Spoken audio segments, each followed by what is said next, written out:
صراط الذين أنعمت عليهم غير المغضوب عليهم ولا الضالين آمين.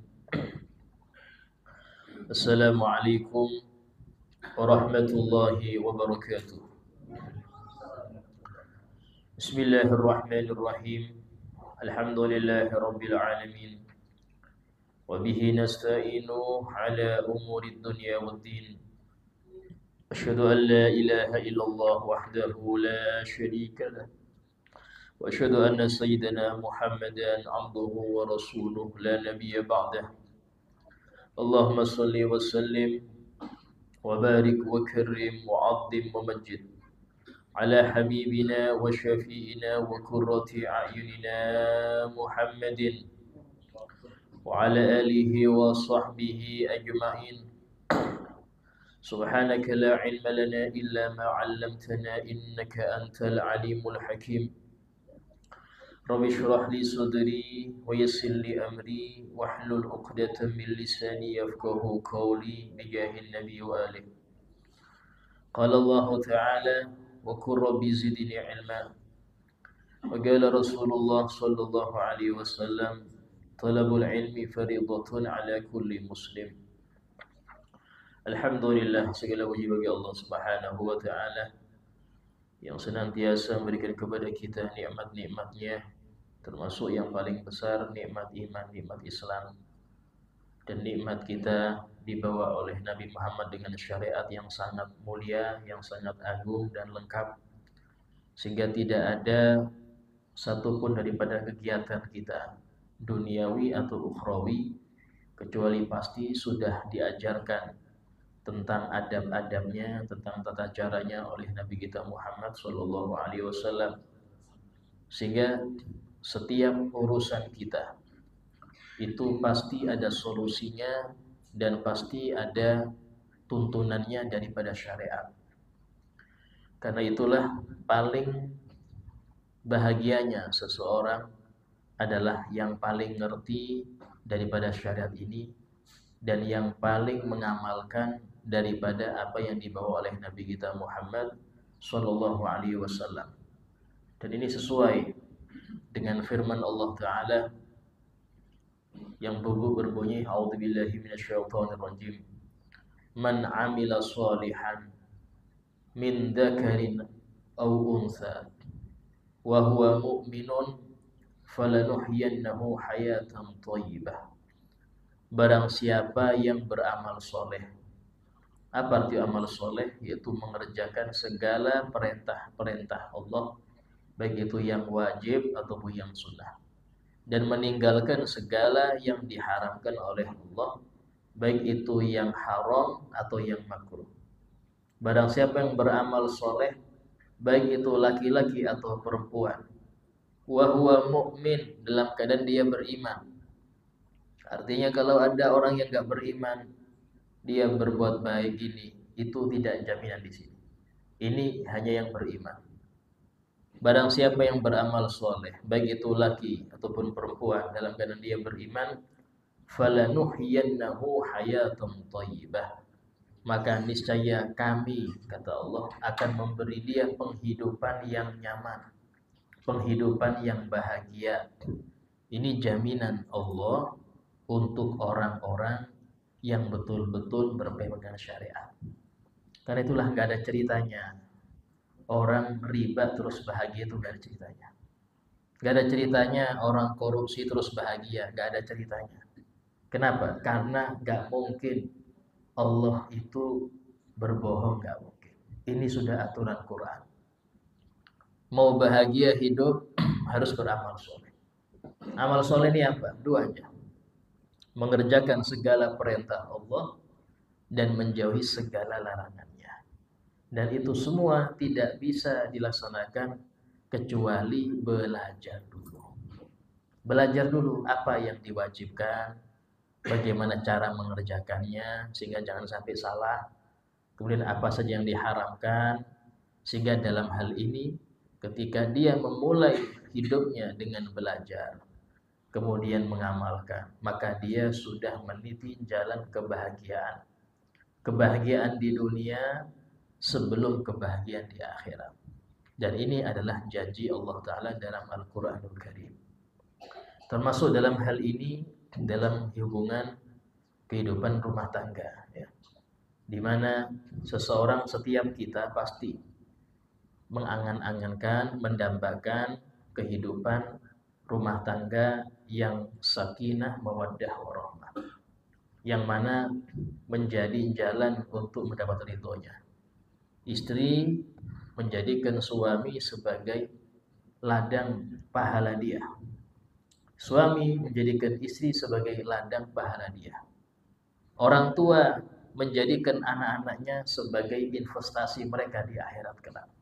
Dan anak-anak menjadikan orang tua sebagai kesempatan mereka mendapat ridho Allah dengan berbakti kepada keduanya. Inilah bagaimana gambaran keluarga yang harmonis dunia akhirat.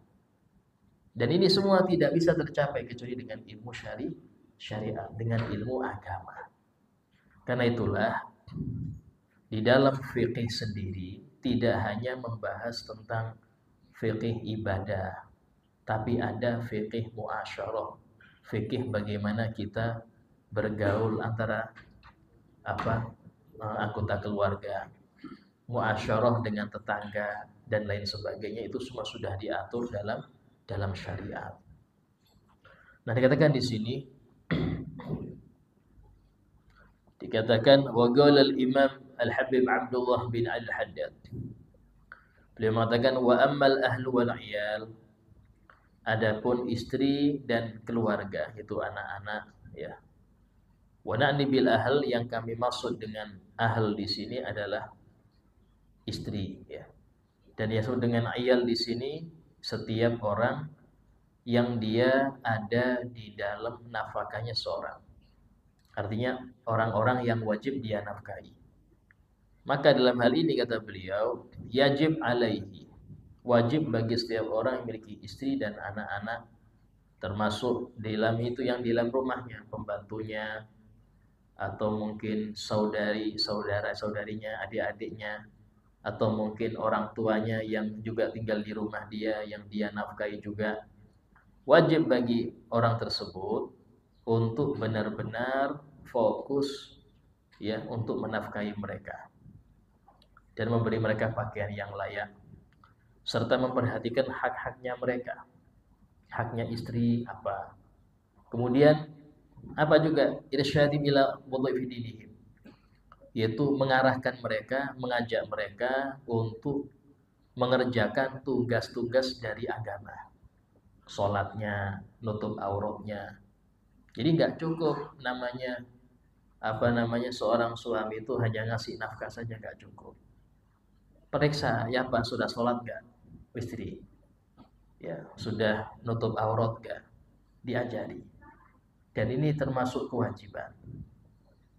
Wa ma fihi salamatuhum, dan mengarahkan mereka kepada perkara-perkara yang di situ ada keselamatan untuk para anak istri itu. Tegur istri kalau seumpama dia sering menggosi, tegur, boleh. Jangan malah didengar, ya.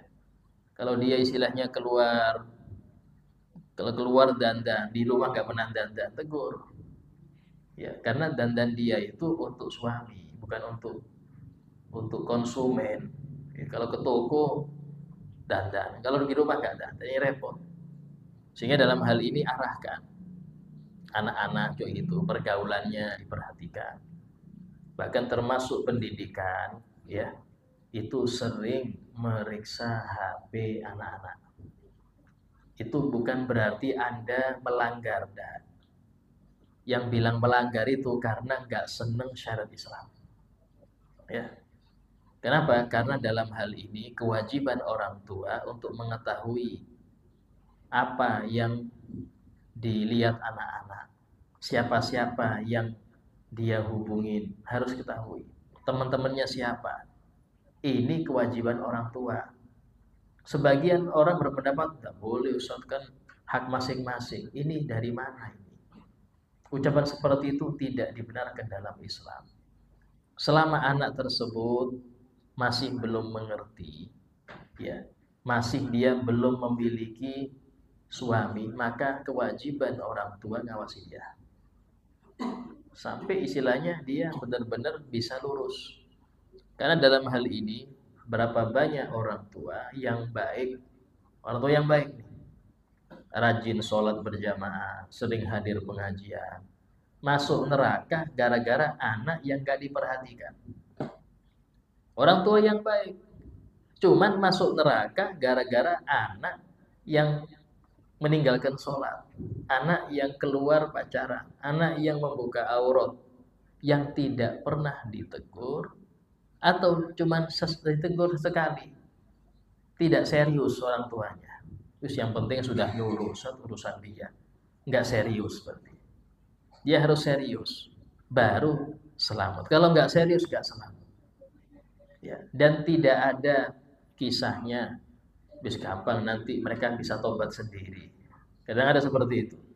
Saya dulu juga gitu, saat waktu muda nakal juga. Nanti tobat sendiri tuh anak-anak. Lah, tidak seperti itu. Karena mereka tanggung jawab ada. Muslim itu nggak mungkin jatuh di lubang yang sama 2 kali. Kalau kita ngerti, wah saya dulu nggak perhatian dengan saya. Saya baru sadar 5 waktu itu sudah nikah. Dulu nggak pernah dimarahin. Maka yang seperti ini salah. Jangan terulang pada Anda dengan anak Anda. Jangan sampai hal ini terulang pada Anda dan kepada anak Anda, jangan. Karena Muslim itu nggak mungkin jatuh di lubang yang sama 2 kali. Ini sudah kesalahan itu. Anggaplah itu kesalahan orang tua kita. Ya, maka jangan Anda lanjutkan kesalahan yang sama. Karena sudah ada dalilnya, sudah ada hadis-hadisnya bahwasanya anak itu amanah. Kalau tidak kita arahkan sesuai dengan amanah Allah, maka menjadi bumerang untuk kita. Sama, istri itu amanah. Kalau tidak sesuai mengarahkannya, jadi bumerang untuk kita.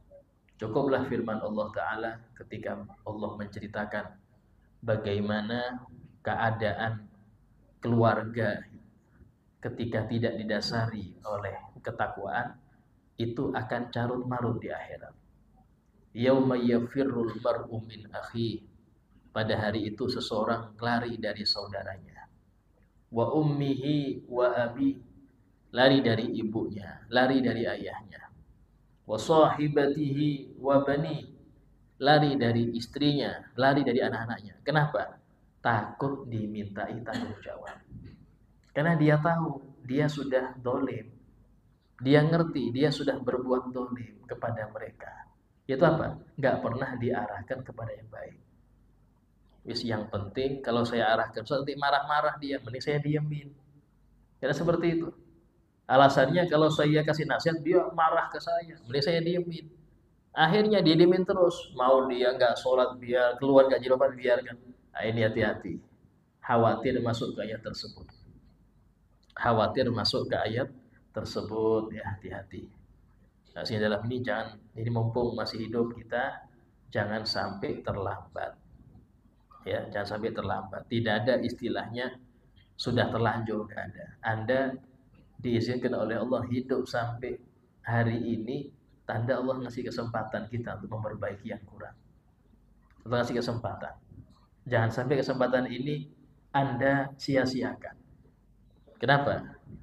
Karena ketika orang-orang kafir disebutkan, mereka beralasan bahwasanya tidak ada kesempatan untuk ibadah, untuk gini. Allah berfirman apa? Awalam nu'ammirkum ma tadzakkaru fihi man tadzakkara wa ja'akumun nadhir. Bukankah kalian sudah aku panjangkan umur kalian, yang mana di umur itu harusnya yang ingat bisa ingat, yang berusaha beramal bisa beramal, tapi kalian sia-siakan itu. Kalian sia-siakan itu. Dan sudah datang peringatan. Kata tafsir, apa nadir peringatan di sini? Uban. Sudah ada uban peringatan itu, bahwasanya ini mau wafat, tapi kok masih santai, masih gini. Ada keluarga meninggal, itu tanda sinyal sudah. Teman kita meninggal, itu sinyal. Tapi kok masih aja tetap di dalam dia itu membiarkan ya anak istrinya dalam maksiat, meninggalkan mereka dalam keadaan tidak mengerjakan yang wajib dan sebagainya. Nah, ini dikatakan di sini, Wa alaihi aidon, dan wajib juga atas seorang laki-laki tadi an yulzimahum al-qiyam, untuk menyuruh mereka, ya mereka di sini istri, anak-anak, saudara-saudara di rumahnya, pembantunya, untuk apa? Al-qiyam bima yajibu alaihim, untuk melakukan apa yang diwajibkan oleh Allah kepada mereka daripada perintah Allah. Dan inilah yang dimaksud di dalam firman Allah, walahunna mithlul ladzi alaihinna bil ma'ruf. Dan para istri memiliki hak untuk disuruh, dibantu dalam berbuat baik, sebagaimana mereka juga punya kewajiban untuk menyuruh suami berbuat baik. Artinya di sini harus ada watawassaw bil haq, saling menasehati di dalam kebenaran. Baru dia bisa lepas dari kerugian. Nggak rugi dia kalau dia demikian. Kemudian wayambagi lil insan, dan dianjurkan untuk seseorang laki-laki itu ayakuna hasanal muasyarah, baik perilakunya, baik akhlaknya, bagus pergaulannya dengan istrinya, ya. Latifal akhlak, lembut akhlaknya, tidak pemarah, ya. Syafiqan rafiqa, bisa menjadi teman, bisa menjadi ayah sekaligus, bisa menjadi saudara, ya. Karena memang suami itu, ya, ketika dia menikahi seorang perempuan, ini perempuan punya ayahnya, dia punya ayah, dia punya saudara, maka dia dipisah, berpisah dengan ayahnya, dengan saudaranya. Maka sang suami harus bisa menjadi figur ayah untuk istrinya, menjadi figur saudara untuk istrinya, figur teman untuk istrinya.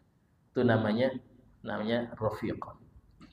Sabur ala jafaihin, sabar atas judesnya. Judes apa judes itu? Ya, cerewetnya, ya, sabar. Karena memang seperti itu sudah cetakannya seperti itu.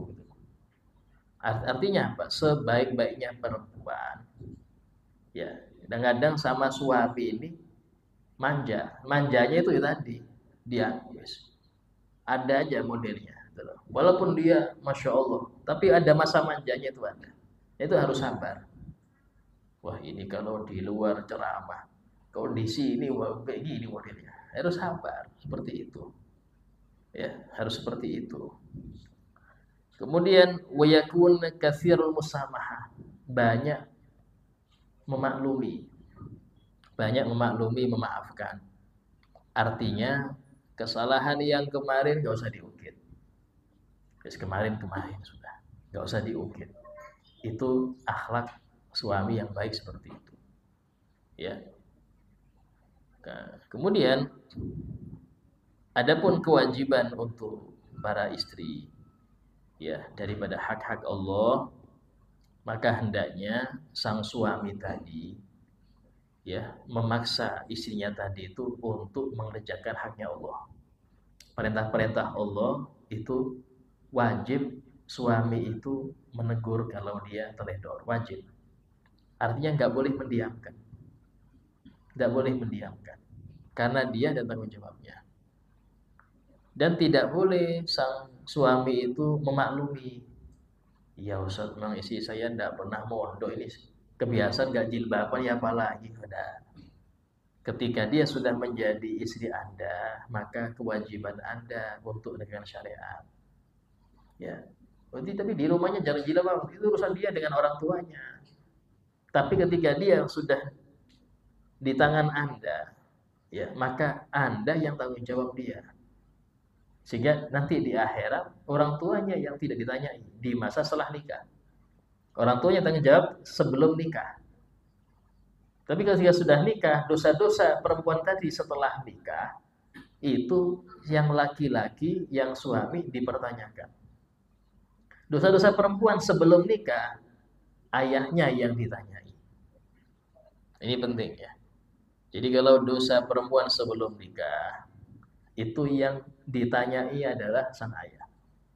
Kok bisa ini? Kenapa nggak diatur ini? Nah, tapi kalau dosa dia setelah nikah, maka yang ditanyai suami, bukan ayah lagi. Karena tanggung jawab sudah berpindah ketika dia sudah menikah. Jadi dalam hal ini, ya harus benar-benar.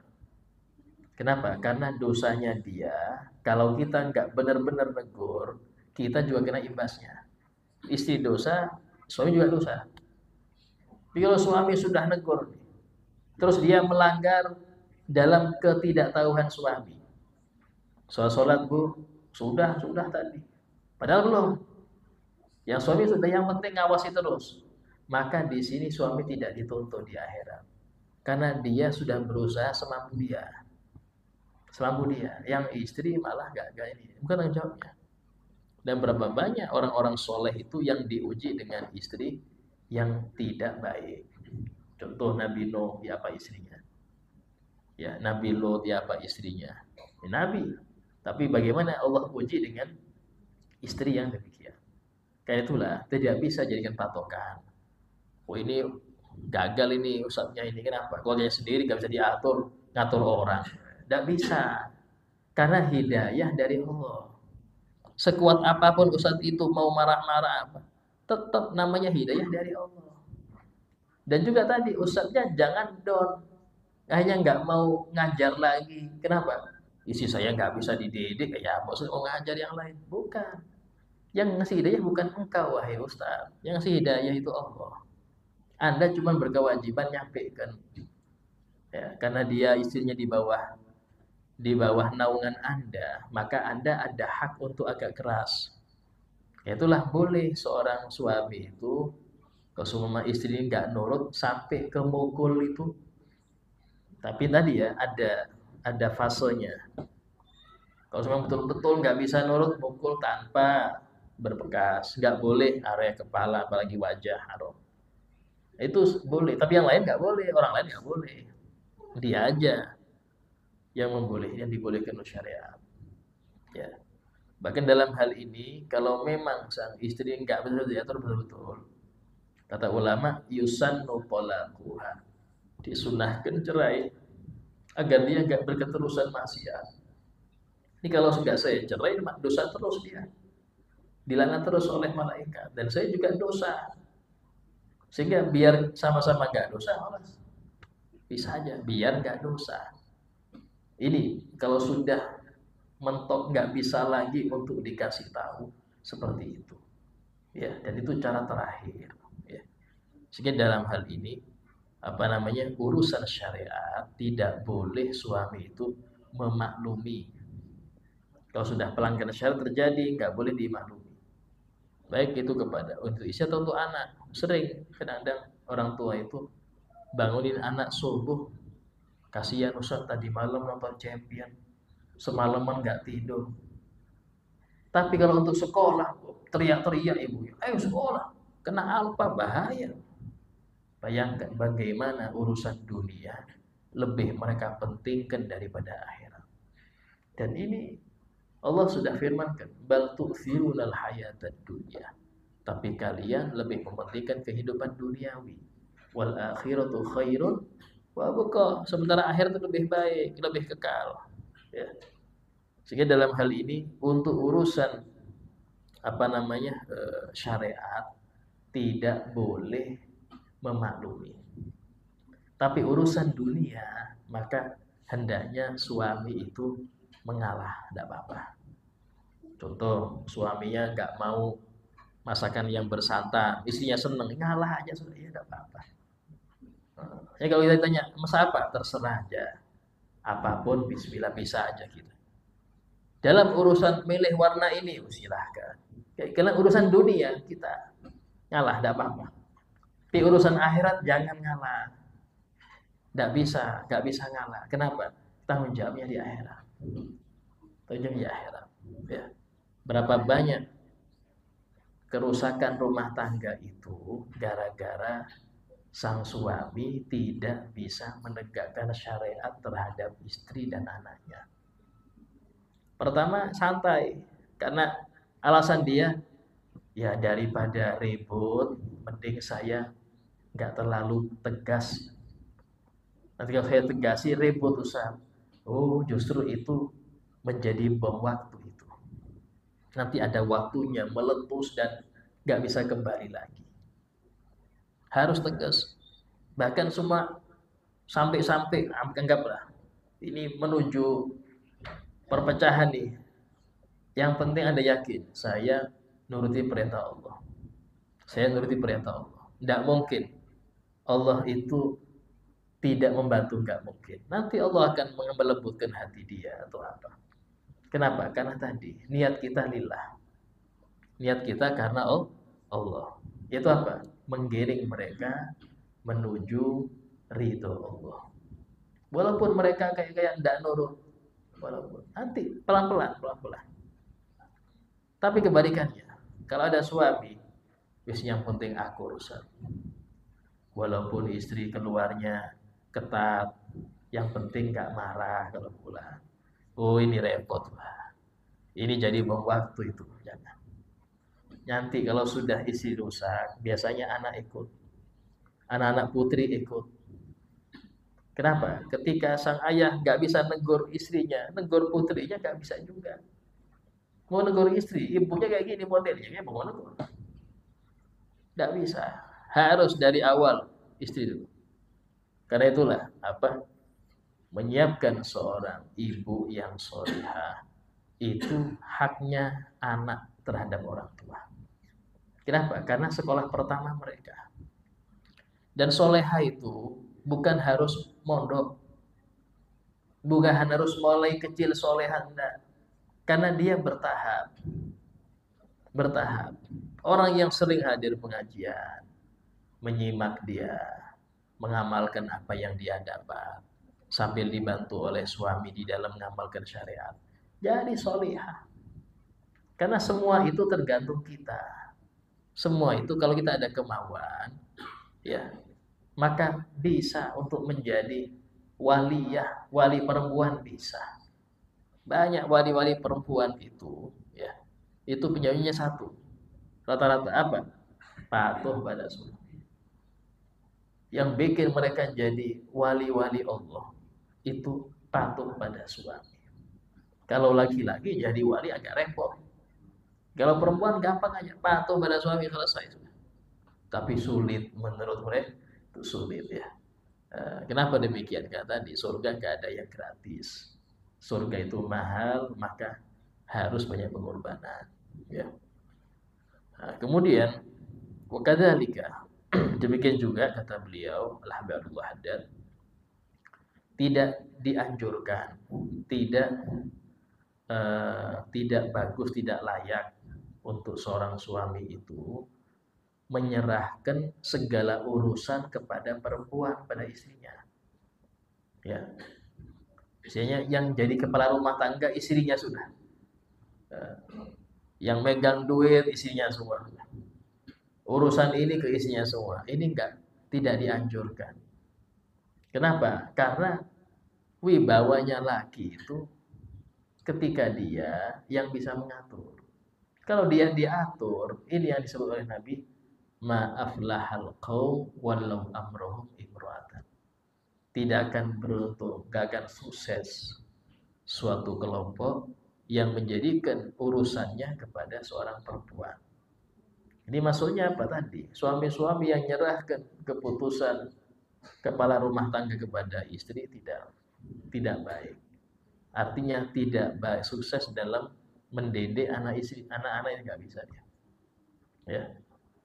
Wa yuwalliha nafsahu wa malah. Bahkan menjadikan istri itu sebagai pemegang kendali untuk dirinya dan duitnya. Pemegang kendali untuk dirinya dan duitnya.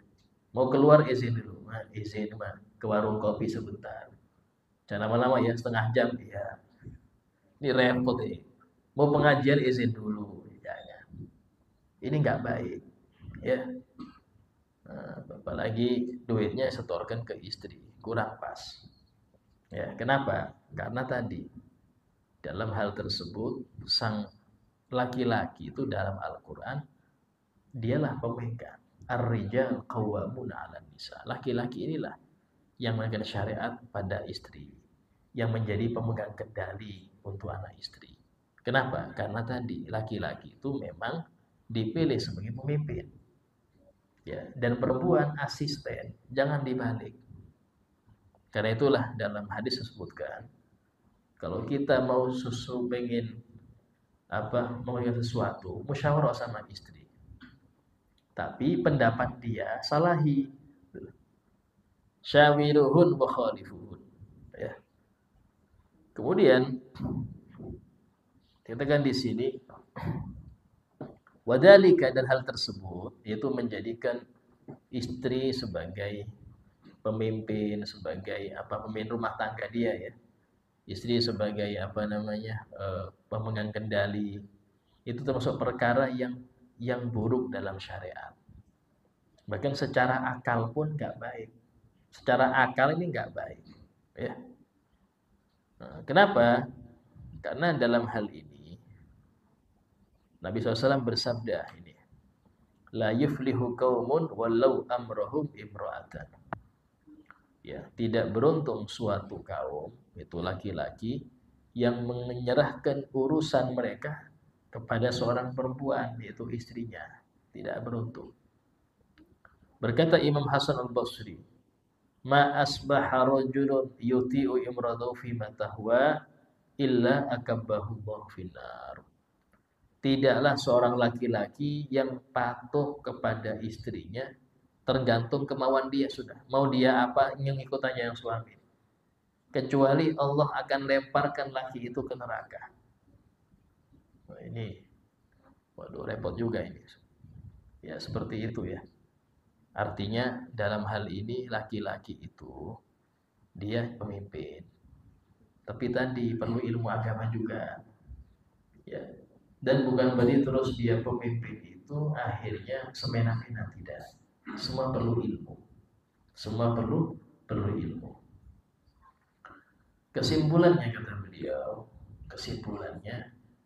bahwasanya kewajiban daripada seorang istri untuk bersungguh-sungguh ya di dalam mematuhi perintah suami selama itu bukan hal yang dilarang, bukan makruh, bukan haram.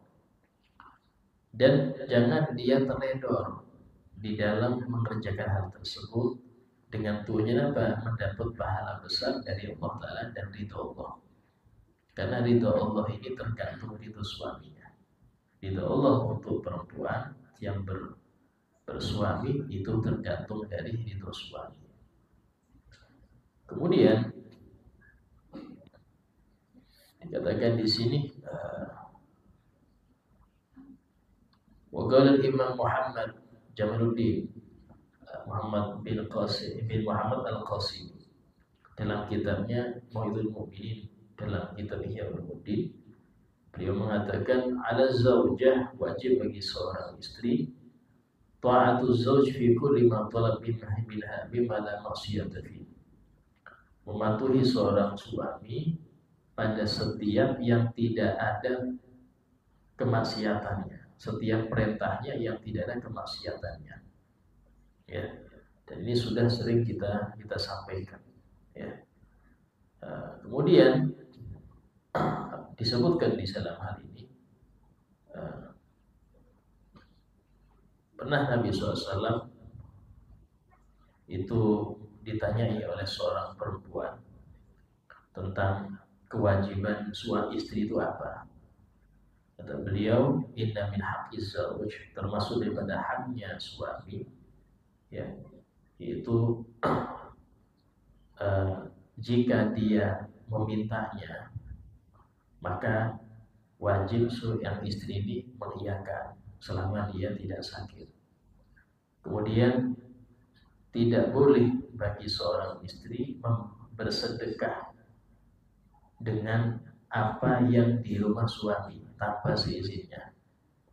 Ya, tidak boleh seorang istri bersedekah dengan apapun itu dari rumah suaminya, artinya bukan miliknya, kecuali dengan izin suami. Kalau suaminya izin, atau sudah diketahui suami saya pasti ridho, maka tidak apa-apa. Tapi kalau belum diketahui nggak boleh. Dalam ini ada kalanya kebaikan itu ya itu berbuah dosa. Kalau itu dia lakukan tanpa seizin suami, dia sedekah kepada orang lain yang itu masih milik suami, maka suami dapat pahala sedekah, yang istri dapat dosa. Karena dia sedekah bukan dengan miliknya. Ya, sama dengan orang nemu duit di jalan, taruh kotak amal. Nemu di jalan, taruh kotak amal. Pahala sedekah untuk yang punya duit, dosa untuk yang naruh kotak amal. Kenapa? Ini uang, bukan uang dia, kok taruh kotak amal, bagaimana? Sodakoh itu syaratnya yang sedekah harus pemilik. Ini nggak memiliki, naruh uang orang ke kotak amal, nggak boleh. Terus kayak pusat ada uang nganggur, kalau Anda pun bisa tanggung jawab, ambil. Nggak bisa, biarkan, tinggalkan. Oh, bukan duit Anda, ngapain diambil? Oh, bukan duitnya, ngapain diambil? Kecuali kalau Anda tanggung jawab, apa itu? Ngumumkan. Kalau Anda bisa ngumumkan tanggung jawab, artinya memegang amanah, silahkan ambil. Kalau nggak bisa, tinggalkan. Nanti diambil orang satu, urusan orang itu, ngapain Anda bingung? Oh, bukan duit Anda juga.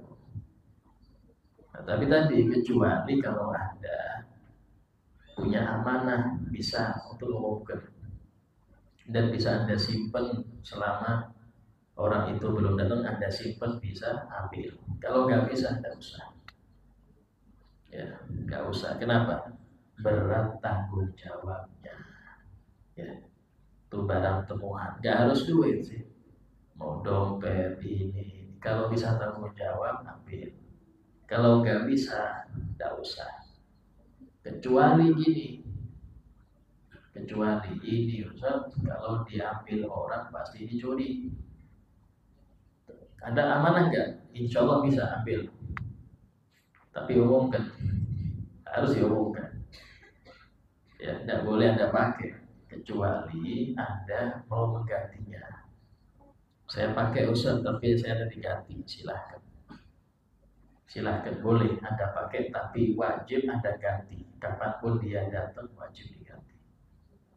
Tapi ini repotnya. Pas sampai meninggal, nggak ada yang datang, ini yang repot. Sehingga agak ribet. Ngambil barang hilang agak ribet. Ya. Nah, itu. Sehingga dalam hal ini, nggak boleh seorang istri itu sedekah dari barangnya suami, ya, kecuali dengan seizinnya. Kemudian termasuk haknya suami itu tidak boleh istri itu puasa sunnah kecuali dengan seizinnya. Loh, kenapa nggak boleh Ustaz puasa sunnah? Karena nanti di dalam dia melayani suami itu akan berkurang. Sehingga dalam hal ini kalau suami melarang nggak usah, tidak boleh. Kecuali suami mengizinkan, ya sudah tidak apa puasa sunnah. Kalau mengizinkan nggak boleh. Ini dalam hadis. Ya. Kalau seumpama dia melakukan puasa sunnah tanpa izin suaminya, kata Nabi, kalau dia seperti itu, dia lapar, dia haus, tidak diterima. Dia cuma dapat lapar hausnya, pahalanya nggak ada. Tidak ada pahalanya. Ini sampai sama seperti seorang istri, ya, izin hadir haul, tapi suaminya nggak ngizin. Kesana nggak dapat pahala, percuma, macet-macet, kepanasan, nggak dapat pahala. Kenapa? Karena tidak boleh dia ingin keluar kecuali izin suami. Bukan wajib. Siapa bilang wajib hadir haul? Paling full itu sunnah. Tidak ada kewajiban.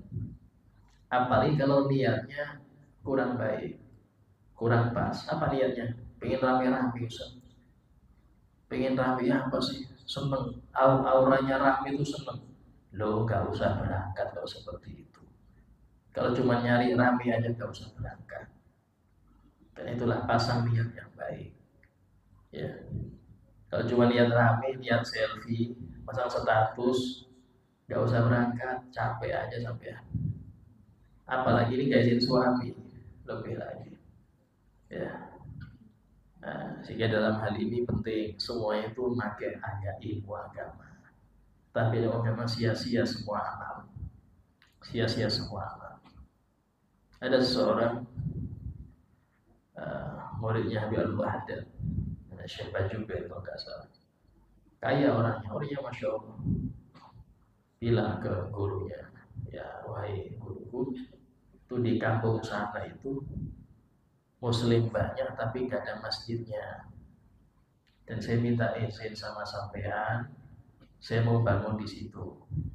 Dana saya ada, ya insya Allah. Yang penting sampean ridho, saya izinkan, saya akan bangun di sana. Kata gurunya, aku izinkan asal ikhlas. Insya Allah ikhlas guru. Tapi gurunya Masya Allah tahu. Ini kasihan kalau nggak ngerti ikhlas ini. Jangan tuduh tadi. Seandainya tadi kamu bangun dana engkau, ya tukang engkau yang bayar, kamu sering ke situ ngecek bagaimana mengawasi tukang itu menggarap sampai jadi masjid besar, ya. Tapi nama engkau nggak ada di situ, disebut nama orang lain, bukan nama engkau. Ya apa? Masih mau nggak bangun? Mikir dia. Wah berat pula deh. Berat kalau gitu, saya yang capek, duit saya kok bukan nama saya. Berarti nggak usah, capek kamu aja. Ini loh pentingnya ikhlas.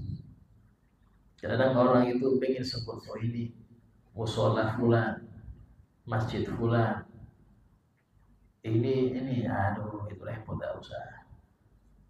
Ya, Abu Yazid guru saya itu, waktu beliau itu ada niat pengen bikin cabang, karena di pondok pusat itu sudah nggak muat. Maka subhanallah pas niat itu ada yang datang nawarkan tanah. Beliau tak isyarah dulu. Kalau sudah isyarah ini berarti ditolak pelan-pelan. Datang lagi, bukan cuma tanah, sak bangunannya diberikan ke pondok. Bangunan pondok tinggal naruh santri aja. Tapi yang tak isyarah dulu. Sampai akhirnya ada ya, yang dia ini ngasih tanah. Kata beliau, saya mau terima dengan syarat. Pakai syarat ini. Yang terima pakai syarat. Tapi ada syaratnya. Apa itu?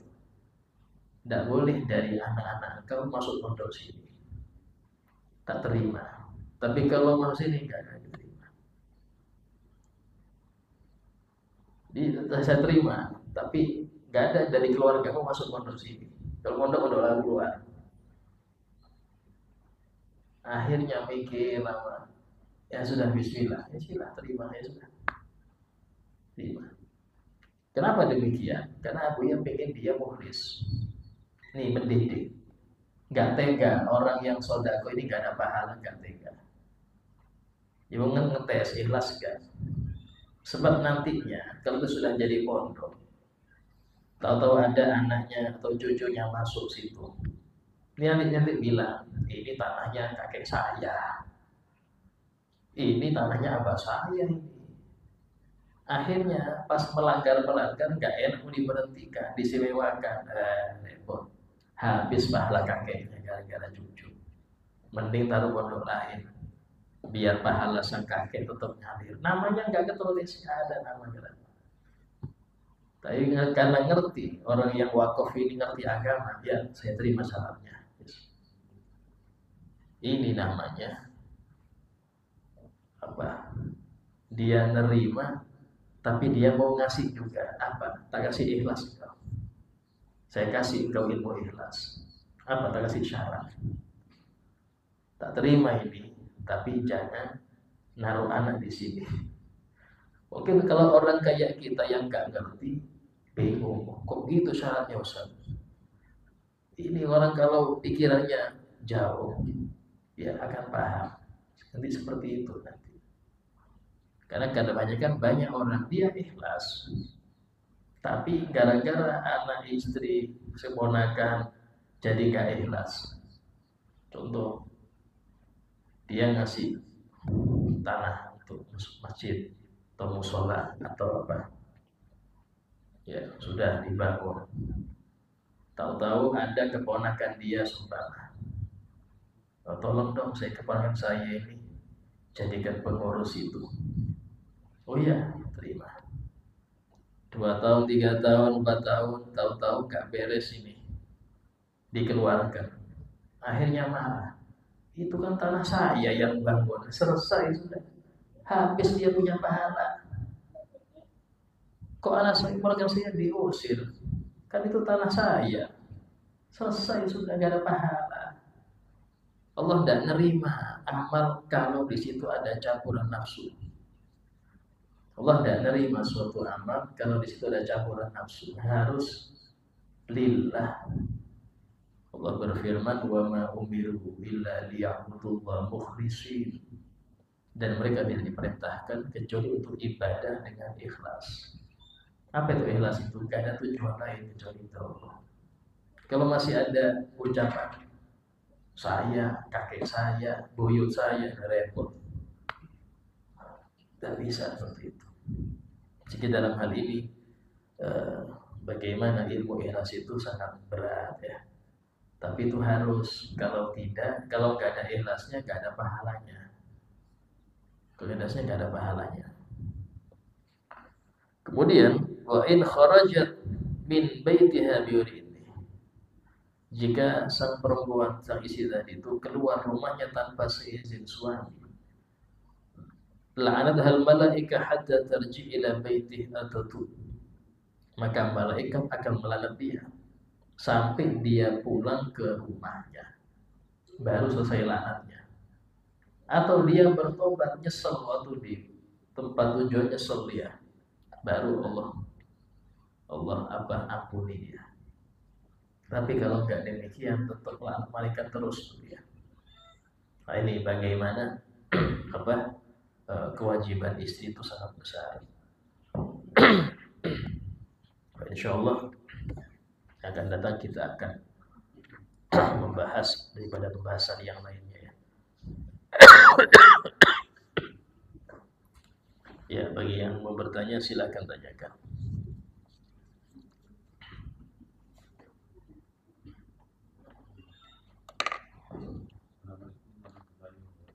Waalaikumsalam.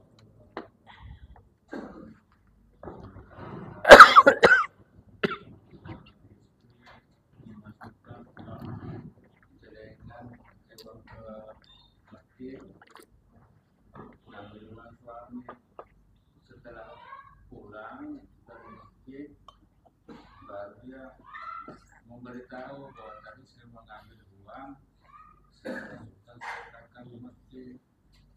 Setelah pulang baru dia ngomong, waktu yang ambil kan karena tidak ada suaminya di rumah, diambil lagi di dompetnya suami. Setelah pulang suaminya, baru diberitahu bahwa tadi saya ambil ada uang, saya masukkan ke lingkungan masjid, uangnya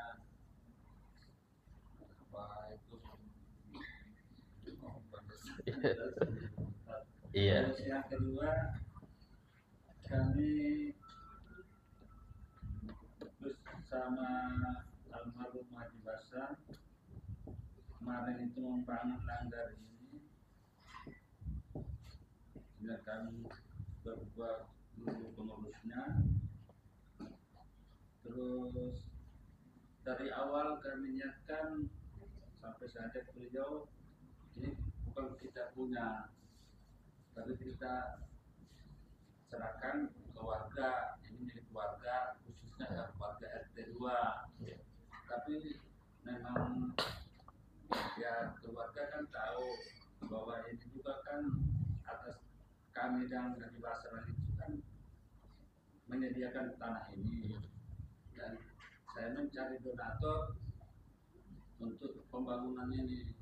Kebetulan kan almarhum Haji Basran ini keburu meninggal, jadi agak mandek sedikit. Jadi ya, kami lah yang berjuang. Setelah kami berjuang, akhirnya ini bisa dipakai, kami bentuklah panitia. Jadi kami tutup Pak Budi sebagai ketua, dan kami tidak mencampuri urusan ketua mutlak. Kami tidak mau urusan itu. Jadi kami perlu serahkan, dan kami tidak mengakui bahwa kami ini yang kami punya. Nah, memang kami kasih tahu kan ini milik keluarga, jadi milik jamaah. Jadi ya kami jelas saja, dan ada pun dana-dana itu kami tanggung jawabkan. Kami tidak, ya, alhamdulillah kami. Jadi kalau misalnya ada bilang begini-begini, ya seperti aja. Jadi saya dari lubuk hati yang paling dalam, kami tulus, dana berapapun masuk itu yang kami salurkan. Jadi dan kami juga tidak mengakui bahwa kami yang punya. Nah, memang ini warga yang punya apa? Iya. Jadi dalam hal ini yang tadi ya, kalau istri tadi itu memakai tanpa seizin, ya harus diganti, wajib diganti itu. Kalau semua suami mengikhlaskan, ya berarti dihibahkan. Nah, kalau ikhlasnya terpaksa, ya sudah, mau ngapa lagi, sudah diambil juga. Itu belum ikhlas berarti istilahnya kan. Ya, artinya masih menggerutu, berarti istri wajib ganti itu. Ya. Kalau memang suruh ganti, enggak ada lagi duitnya, sudah. Ya sudah, berarti yang suami dapat pahala, istri dapat dosa. Yang sedekah istri, tapi yang pahala suami. Yang kena dosa istrinya. Ya. Nah, istrinya lagi yang kena itu ya. Sama ketika suami pakai duit istri untuk sedekah. Ya, yang sedekah suami, yang dosa suami, yang berpahala istri. Sama, ya. Ini sama aja ya, bukan isi lagi kan, suami juga sama. Nah, isi dalam hal itu. Kemudian ikhlas ini urusan hati ya. Ikhlas ini urusan hati. Ya, tidak bisa untuk orang menilai fulan gak ikhlas, fulan riya, gak bisa. Karena ikhlas itu amalan hati. Tidak bisa orang itu mengklaim fulan mukhlis atau fulan riya, nggak bisa. Karena dia bukan amalan badan yang bisa dilihat oleh mata. Tapi ikhlas itu amalan sini, yang tahu hanya Allah. Cuma tadi ada ciri-ciri. Ciri-ciri ikhlas itu tidak mau diketahui. Ciri-ciri ikhlas tidak mau orang tahu, sehingga dia nggak mengharap pujian orang atau apa. Kalau bisa nggak ada yang tahu itu sudah. Dan itulah dalam Al-Quran Allah Ta'ala berfirman, Ilahi yas'adul kalimut thayyib, hanya kepada Allah lah naik itu ucapan-ucapan baik, dzikir, Quran, nasihat, ilmu-ilmu ya. Wal amalus sholihu yarfa'u, dan amal soleh Allah yang akan mengangkatnya. Kata ulama tafsir mengatakan arti mengangkat di sini yang beramal soleh lupa akan amalnya. Jadi ciri-ciri amal yang diterima, yang diangkat oleh Allah, itu pengamalnya sendiri sudah lupa. Kalau sudah ngamalkan masih diingat. Dulu 10 tahun yang lalu saya pernah sedekah di sini 5.000. 10 tahun yang lalu, Masya Allah, masih diingat 5.000 lagi 10 tahun yang lalu. Ini nggak naik itu berarti. Jadi ciri-ciri amal baik yang diterima itu yang ngamalkan lupa, melupakan gitu loh. Kenapa kok dilupakan? Karena dia tidak menganggap itu sesuatu yang perlu dibanggakan. Bagaimana dibanggakan? Ketika aja belum. Ketika sesuatu itu merasa dibanggakan, berarti dia merasa bangga, ada ujub, sehingga diingat terus. Isinya itu momen penting ini, saya ingat terus nih, jangan. Itu ciri-cirinya ya. Nah, dan tadi dia tersembunyi. Karena itulah apa? Sholat sunnah paling utama itu di rumah, bukan di masjid atau musola. Sholat sunnah yang tidak disunnahkan untuk berjamaah itu lebih afdol di rumah. Kenapa? Lebih tersembunyi, tersembunyi seperti itu. Pertanyaan lain? Ya. Waalaikumsalam.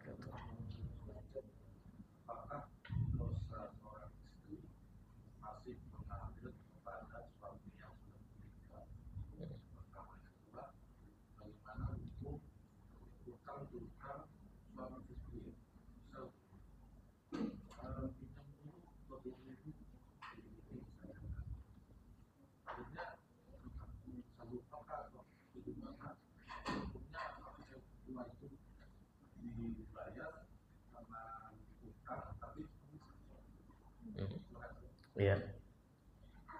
Yang pertama, apa hukumnya kemaksiatan istri setelah suami meninggal? Apakah suami meninggal ini tetap menanggung dosa dari kemaksiatan itu, atau ada dosa untuk suami yang meninggal tadi?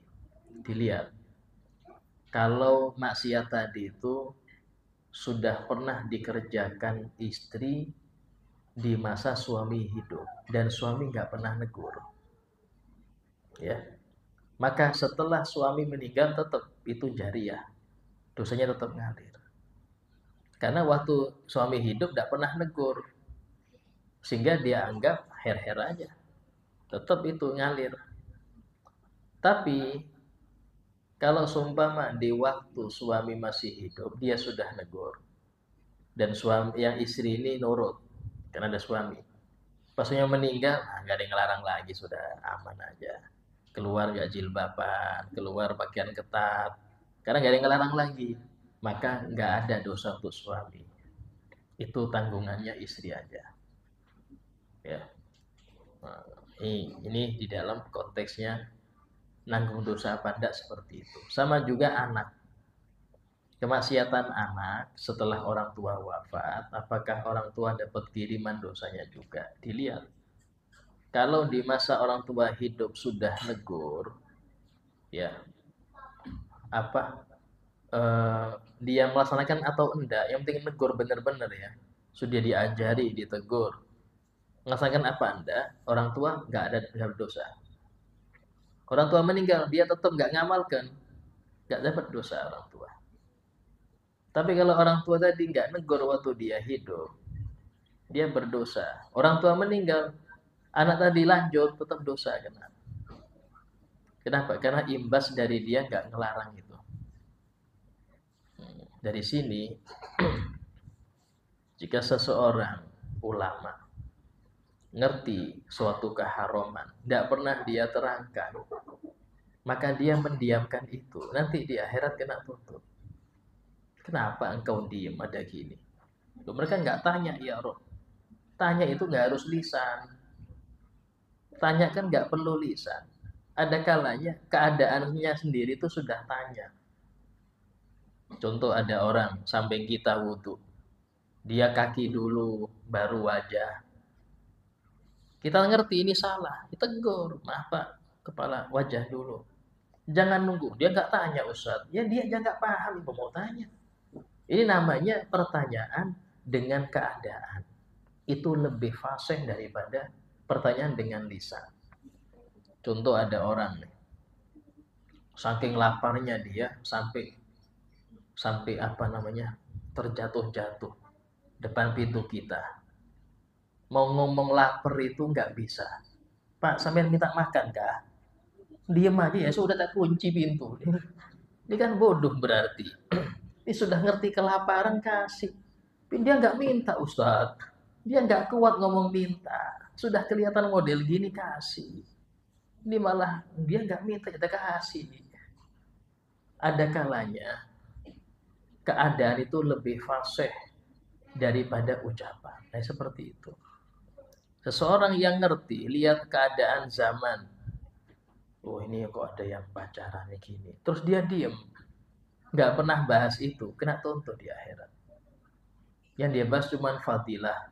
Dzikir, fadilah ini. Nggak pernah ada negur. Kena tuntut di akhirat. Harus ada negur. Yang penting dia sudah negur, urusan hidayah dari Allah selesai. Tuh. Urusan hidayah dari Allah. Kita cuman ngasih tahu, ini nggak boleh ya. Ini boleh, ini haram, kalau ini haram, ini nggak bisa. Kewajiban dia, karena dia melihat. Nah, kalau dia nggak bahas itu, apalagi takut. Ustaz, kalau saya bahas, bubar pengajian saya nanti. Karena yang hadir banyak pelaku, Ustaz. Yang hadir banyak pelakunya, kalau saya bahas bisa nggak ada pengajian lagi, Ustaz. Nah, Anda pengajian untuk siapa? Untuk Allah atau untuk yang hadir? Kalau untuk Allah, Anda nggak mikir itu. Karena tadi, seseorang yang dia ini kerja untuk Allah, yang membalas Allah, yang gaji dia Allah, bukan orang. Ngapain? Kalau dia kerja untuk Allah ya.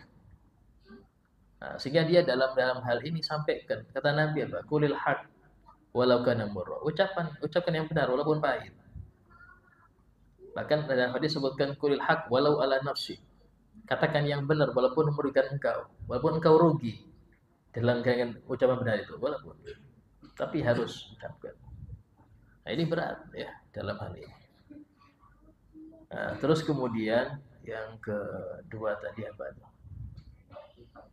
Oh iya, tetap dibayar ya, harus. Utang ke istri utang ke suami tetap dibayar. Walaupun nafkah tetap bayar, nafkah ke istri tetap dibayar. Utang ya tulis, bayar juga. Ya sama dengan seorang istri utang ke suami. Ya bayar utang juga. Supaya nanti dapat nafkah dari suami. Ini untuk bayar utangnya, bayar. Betul. Bukan berarti dilupakan, tidak. Sama juga dengan anak. Kadang anak dapat uang ampau banyak. Nak, biar nggak hilang, taruh sini aja. Hilang juga memang. Terus taruh kantong ibu jadi hilang juga. Heran kita. Betul-betul hilang. Bukan nanti hilang ya, memang hilang. Bu, mana kemarin duitnya? Yang mana? Jadi pentol sudah katanya. Masya Allah. Ya itulah uangnya anak itu harta dia. Sehingga dalam hal ini ya apa hukumnya kalau ada anak sunatan atau anak tasmiyah, ada amplop. Ini amplopnya untuk siapa? Untuk yang ditasmiyahi apa untuk abahnya? Itu harus jelas. Kalau untuk yang ditasmiyahi nggak boleh masuk kantong ayah. Bukan saya bikin acara Ustaz, itu kewajiban Anda. Itu tugas Anda yang bikin acara. Tapi kalau orang itu ngasih untuk bayi, haknya bayi, bukan haknya orang tuanya. Itu dalam fikih, karena itulah anak itu punya harta. Malu sobi itu ada. Ya, jadi jangan sampai oh, sudah yang punya anak milik saya juga Ustaz. Nggak ada seperti itu. Termasuk sunatan di sini. Kalau di Jawa itu, kalau sudah khitan, itu diamplopi orang semua yang datang ngasih amplop. Kalau Jawa ya. Kalau acara hitana itu seperti itu. Nah, itu duit anak. Nggak boleh, nak mana disimpan abah biar aman. Aman betul memang nggak balik-balik. Betul-betul aman, nggak tahu kemana saking amannya sampai bingung di mana duitnya. Ya, dari ini harus apa kita ngerti. Ustaz saya beli kambing. Kambing itu kewajiban Anda. Yang bikin akikoh bukan uang anak diambil tidak. Ini penting untuk sama halnya yang ngurus bagi asuhan ya. Kalau seumpama uang donatur itu untuk anak yatim. Sehingga jangan sampai tidak balik ke mereka. Ustaz kelebihan, Ustaz surplus, disimpan. Pas mereka sudah bisa ngurus uang, kasih ini duit engkau selama di sini. Terserah mau bikin modal mau apa.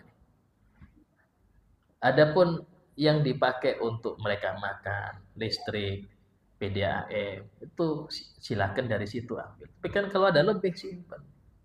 Boleh nggak yang ngurus juga menikmati? Boleh bil ma'ruf.